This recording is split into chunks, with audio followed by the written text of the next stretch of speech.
avec ça?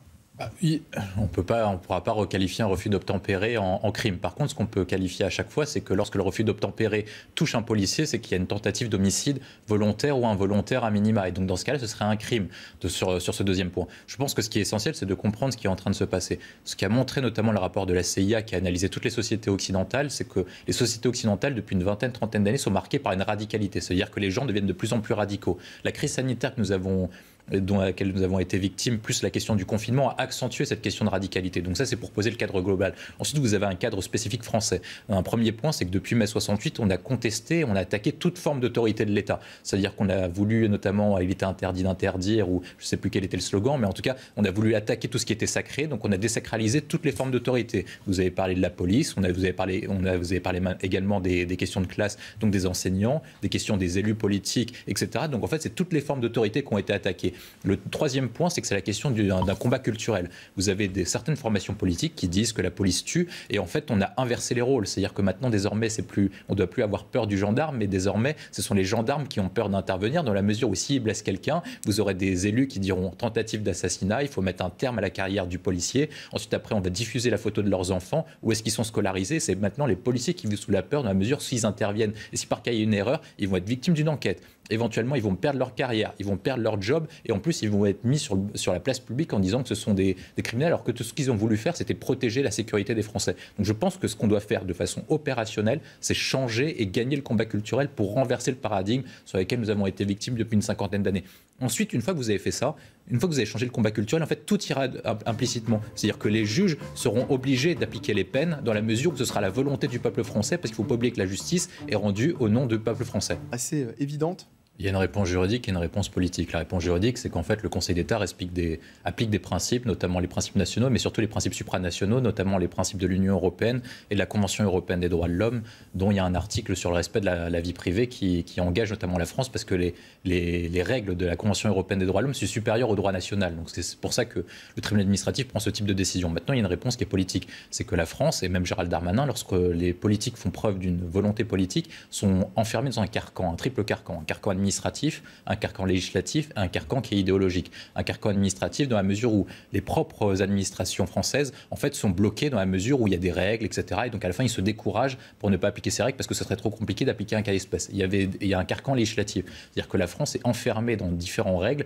qui protègent davantage les délinquants que les victimes, et je pense qu'il faut revenir dessus, parce que nous avons pris ces règles après la Seconde Guerre mondiale, notamment pour éviter l'arbitraire et les régimes nazis et les régimes totalitaires. Est-ce que vous avez en Europe un seul risque de régime totalitaire et de régime nazi, et surtout pas en France? Donc je pense qu'il faut sortir de ce cadre-là, de la mesure où la société a changé, pour faire des règles qui sont favorables à l'intérêt national. Et enfin, il y a un dernier point, c'est le carcan idéologique. Ça veut dire qu'en fait, on s'est enfermé dans des règles, on s'est enfermé petit à petit dans des tabous auxquels on doit revenir dessus, et Gérald Darmanin essaie de rattraper 20 ans, 30 ans d'indécision.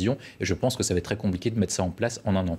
Gérald Darmanin a commis une erreur en annonçant cette expulsion peut-être un peu trop rapidement sur les réseaux sociaux. Ce que reprochent éventuellement les policiers à Gérald Darmanin, c'est d'annoncer des décisions trop rapides avant une confirmation finale. C'est pas uniquement sur la question de l'imam, mais ça. On l'avait vu dernièrement aussi sur ce qui s'est passé à Lyon, François Bersani. Et même sur le Stade de France, sur la question des supporters anglais. Vient de chez nous. Quand on veut, on peut, en politique, très souvent. Le ministre veut, lui, visiblement. Le ministre veut, mais la question essentielle, c'est est-ce que Emmanuel Macron sera prêt à sortir du carcan? Il était président de l'Union européenne, et donc il pouvait redéfinir une partie des règles, comme sur la question de l'espace Schengen, sur la question des règles d'asile-immigration, etc., qui régulent en fait le droit français. Ce qu'il faut comprendre, c'est qu'une partie du droit français est importée du droit de l'Union européenne dans la mesure où il y a une libre circulation. Et donc des principes en découlent. Et c'est à partir de ces principes-là qu'on a jugé l'expulsion était une atteinte disproportionnée par rapport à la vie privée. Et c'est sur ce point-là. Le président de la République ne va pas se prononcer sur une décision de justice. Non, mais le président de la République ne va pas se prononcer dessus. Mais par contre, il peut aller voir les autres chefs d'État et de gouvernement en disant nous faisons face à un même problème commun. Est-ce que par cas, il ne faut pas réviser des règles qui étaient applicables en 1992 lors du traité de Maastricht, mais qui sont peut-être plus applicables en 2022? L'époque a changé. Il s'est déroulé 30 ans quand même entre ces deux périodes. Et surtout, des menaces nouvelles ont émergé. Parce que ce que nous faisons face, c'est une menace de totalitarisme islamique. Un volet extérieur et un volet intérieur. Il y a un volet extérieur parce que certains pays finance des mosquées et utilise des imams pour infiltrer en fait la France et convertir une partie de la France à une haine anti-France pour avoir un appui de levier. C'est ce qui s'est passé notamment en 2018 quand il y avait une passe d'armes entre Erdogan et Emmanuel Macron. Et donc si par cas, parce qu'au-delà de la question de l'imam, il y a une question plus globale, c'est est-ce qu'on fait en sorte que des imams qui sont contre la France puissent encore séjourner sur le territoire français. Ensuite, il y a une action intérieure. Moi, je pense qu'effectivement, si par cas on voulait respecter des principes, vous avez tout à fait raison, la voie judiciaire était plus simple. La difficulté, c'est est-ce que la France peut se permettre d'agir sur la voie judiciaire ou est-ce qu'il faut réformer pour agir sur la voie administrative ? Moi, ce que je pense, c'est qu'il y a un article qui est utile. Si par cas, il y a un lien qui est présumé avec les frères musulmans, c'est qu'on peut déclarer la question de l'intelligence avec l'ennemi. Et si par cas, on déclare la question de l'intelligence avec l'ennemi, on peut le déchoir de sa nationalité. Et dans ce cas-là, il serait passible d'éventuellement de 30 ans d'emprisonnement. Et si on utilise tous les articles qui sont en cours, c'est pour ça que je vous dis tout est possible. Tout est question de la voie de procédure qui est choisie et surtout quel est le poids politique de Gérald Darmanin et est-ce qu'Emmanuel Macron ne veut pas se froisser avec certaines personnes, que ce soit au niveau de l'Union européenne ou vis-à-vis d'un certain électorat. C'est ça l'enjeu qui est posé. Et des imams qui sont l'islam de France. Oui, il a tout à fait raison. Je pense qu'une grande partie des concitoyens musulmans veulent respecter leur foi dans les règles de la République. La difficulté qu'on a notamment, c'est avec vis-à-vis des plus jeunes. C'est ce que démontrait Gilles Kepel dans ses différents livres. C'est-à-dire que la plus jeune génération, par contre, a un problème dans la mesure où ils ont été éduqués différemment. C'est-à-dire que c'est la question du grand frère. Et désormais, ils ont été éduqués en partie d'entre eux. Et c'est pour ça qu'on a eu autant de départs, notamment vers la Syrie et vers l'Irak à l'époque, au début des années 2010 jusqu'à 2015. C'est qu'il y a une partie d'entre eux qui ont été éduqués dans la haine de la France. Et pour lutter contre ces